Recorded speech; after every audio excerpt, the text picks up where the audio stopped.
Hey everyone, it's me Zeenat and welcome back to my channel.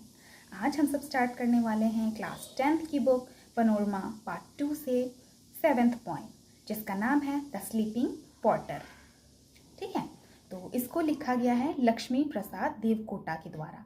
तो author का नाम हमेशा याद रखना और ऑथर के बारे में भी याद रखना, क्योंकि अगर क्वेश्चंस आएंगे एग्जाम में तो आपको उनके बारे में भी लिखना है, तो एक्स्ट्रा मार्क्स मिलेंगे। ठीक है, अगर कोई समरी आ गया या फिर क्रिटिकल एनालिसिस आ गया तो आप क्या करेंगे कि इस पोइट के ऑथर और पोइट के नाम को मेंशन करेंगे और उसके बारे में भी थोड़ा सा डिटेल बताएंगे। तो फिर जो क्वेश्चन चेक करेंगे, आपका आंसर चेक करेंगे, तो उनको लगेगा कि आपको प्रॉपर नॉलेज है। ठीक है, तो इसलिए ऑथर का नाम बहुत ज़्यादा इंपॉर्टेंट होता है। चलिए अब जानते हैं लक्ष्मी प्रसाद जी के बारे में। Laxmi Prasad Devkota was born on the 12th November 1909 in Kathmandu. He obtained a Bachelor of Arts degree from the Patna University in 1929. ठीक है, तो ये जो थे 12 नवंबर 1909 ईस्वी में पैदा हुए थे और इसने अपना BA का डिग्री जो है 1929 ईस्वी में पूरा कर लिया। He was a renowned poet and story writer of his time. वो जाने माने स्टोरी राइटर और कवि हुआ करते थे। In 1948, he presided over the first National Poetry Festival of Nepal organized by Nepali Sahitya Parishad. Immediately after his poetry festival, he exiled himself to Varanasi. तो पहली दफ़ा जो फर्स्ट नेशनल पोइट्री फेस्टिवल हुआ था नेपाल में, तो उसके बाद जो है वो वहाँ से चले गए थे Varanasi, India, to edit Yugvani the voice of age. ये युगवानी को एडिट करने के लिए वहाँ से चले गए थे। युगवानी क्या है? द वॉइस ऑफ एज, एक युग की जो है आवाज़ है।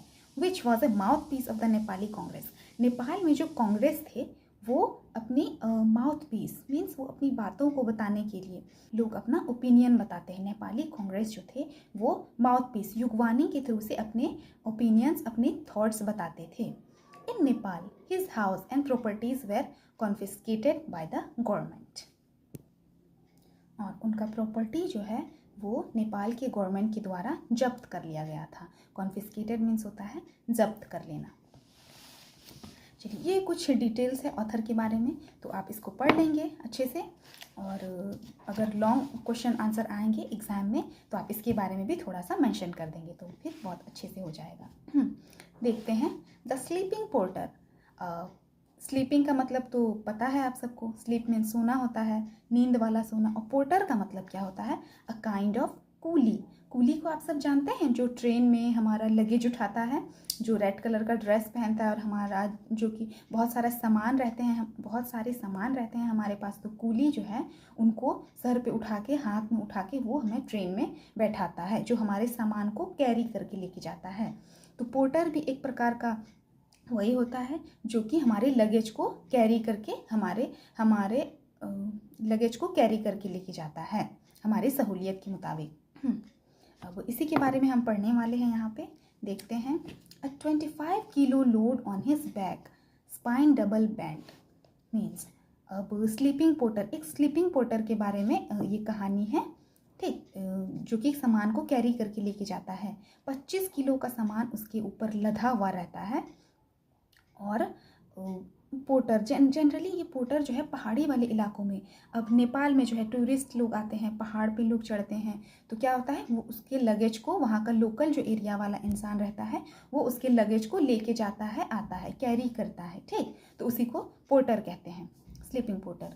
और वो जो है बहुत सारे सामान पीठ में लाद के लेके जाते हैं, जैसे कि 25 किलो लोड, 25 किलो सामान वो अपने पीठ पे लाद के लेके जा रहा है, ठीक।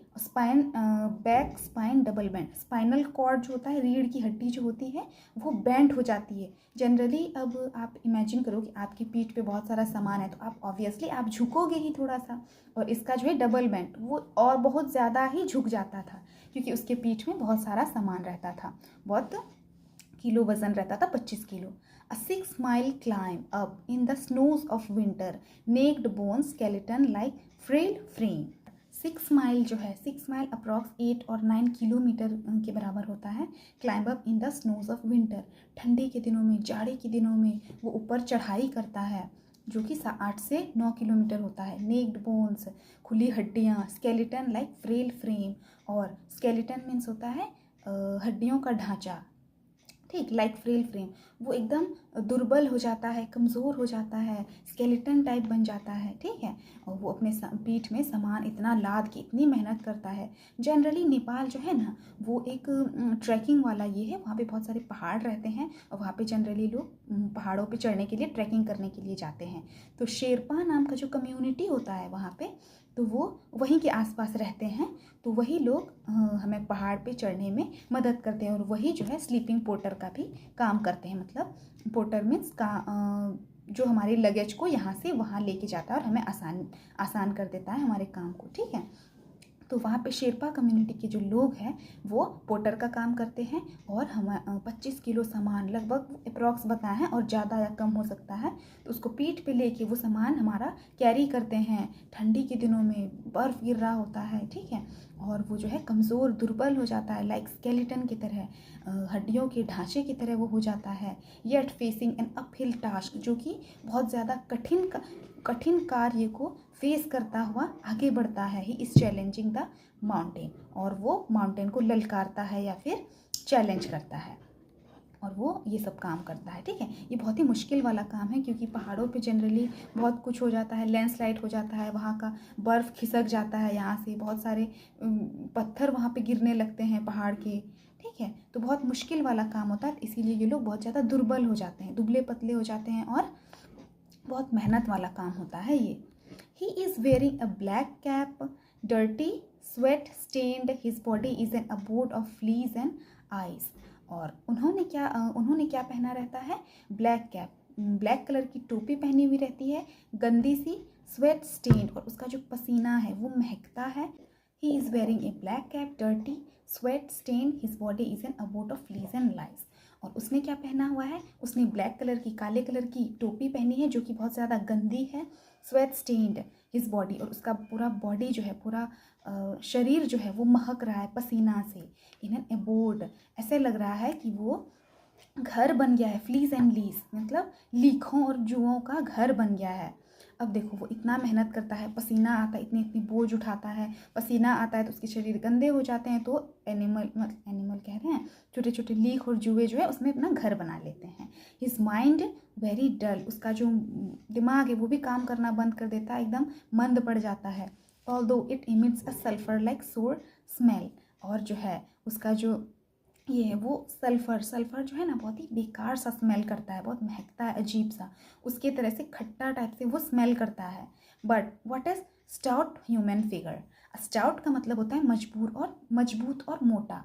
अब स्टार्टिंग वाले स्टेंजे में बताया गया था कि स्केलेटन की तरह वो दुर्बल हो जाता है, पतला हो जाता है, इतना मेहनत करता है, अपने शरीर को पहाड़ पे ढोना मुश्किल होता है और वो 25-25 किलो पीठ पे लेके ढोता है, यहाँ से वहाँ जाता है, तो इससे क्या होता है वो दुर्बल और पतला हो जाता है। लेकिन यहाँ पे बोला गया है आप उसकी मजबूती को आप ऊपर से देख के नहीं ये कह सकते हो कि वो कमज़ोर है, वो ऐसे है तो वो कमज़ोर होगा। उन्होंने उसकी मजबूती को दिखाया है कि वो कितना ज़्यादा स्ट्रॉन्ग और ब्रेव होता है कि वो इतने सारे लगेज को उठा के ले जाता है। जब आप ट्रैकिंग करने जाओगे तब आपको समझ में आएगा, अपना बॉडी कैरी करना वहाँ मुश्किल हो जाता है, थक जाता है इंसान ऊपर चढ़ाई करते करते, ठीक है।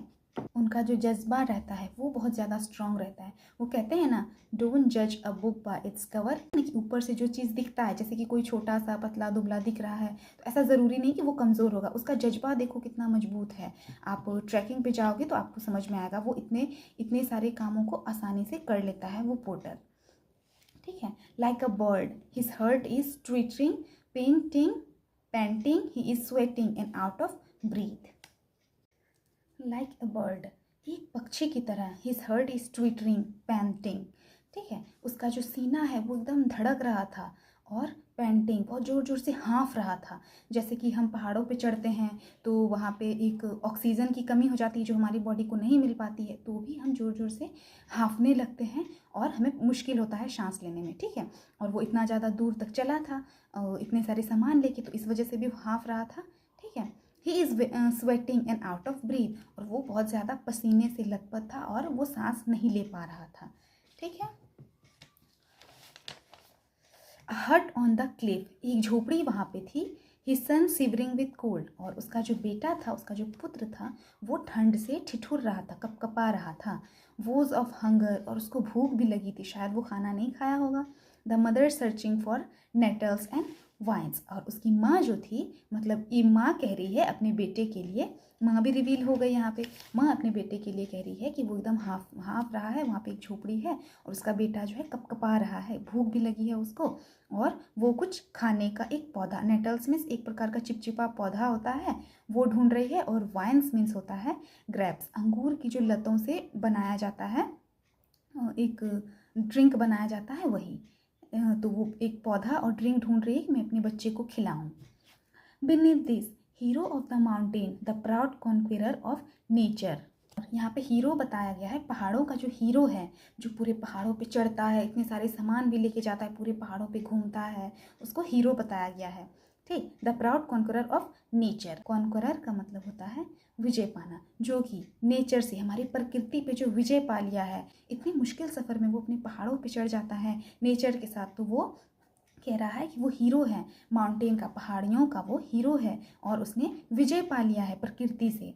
Are the snow clad peaks above only the stars studded lid of night. Lid means होता है ढक्कन, जैसे कि आसमान में बहुत सारे, आसमान को कह रहा है कि ये ढक्कन जैसा है जिसमें कि बहुत सारे सितारे लगे हुए हैं, रात में जो है आसमान को ढक्कन कह रहा है, जिसमें लिड मीन्स होता है ढक्कन जिसमें सितारे लगे हुए हैं बहुत सारे और चमक रहे हैं बहुत अच्छे से। The porter is in deep slumber, और वो पोर्टर जो है, जो सामान को यहाँ से वहाँ लेके जाता है, कैरी करता है, वो गहरी नींद में है।